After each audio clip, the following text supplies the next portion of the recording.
ce mois de mars 2023 a été émaillé par des manifestations non autorisées qui ont été à l'origine de plusieurs arrestations.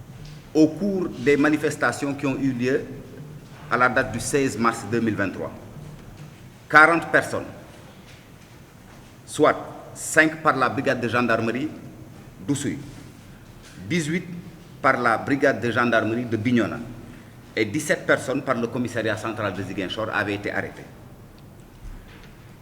Ces 40 personnes avaient été déférées au niveau du parquet du tribunal de grande instance de Ziguinchor à la date du 17 mars 2023. Parmi ces 40 personnes, donc 34 d'entre elles avaient été inculpées puis placées sous mandat de dépôt pour diverses infractions.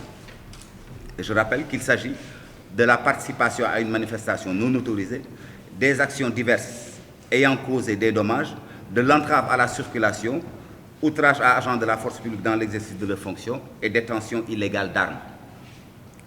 Les 6 autres personnes, qui, je précise, étaient tous des mineurs, avaient quant à eux été inculpés puis laissés en liberté provisoire.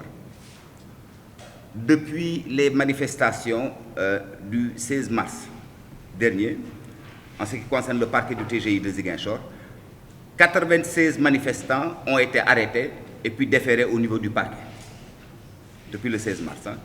Et parmi ces 96 personnes-là, 64 d'entre elles avaient été placées sous mandat de dépôt, pendant que 32 personnes, essentiellement des mineurs et des élèves, ont été mis en liberté provisoire.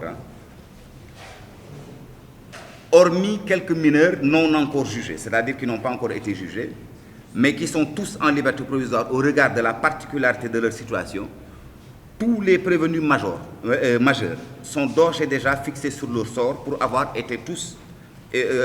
tous été jugés en flagrant délit avec des fortunes diverses. S'il y a eu des décisions de relax ainsi que des décisions de condamnation. Et à l'heure où nous vous parlons, aucune procédure d'information judiciaire, c'est-à-dire aucune saisine de juge d'instruction n'a été faite. Car non seulement il ne s'agissait pour le parquet de Ziguinchor, en relation avec notre hiérarchie, notamment le parquet général, ici représenté par M. le procureur général, que de poursuites de principe sur la base d'indices et de charges retenues afin de présenter ces personnes interpellées devant une juridiction de jugement, ce qui a été fait.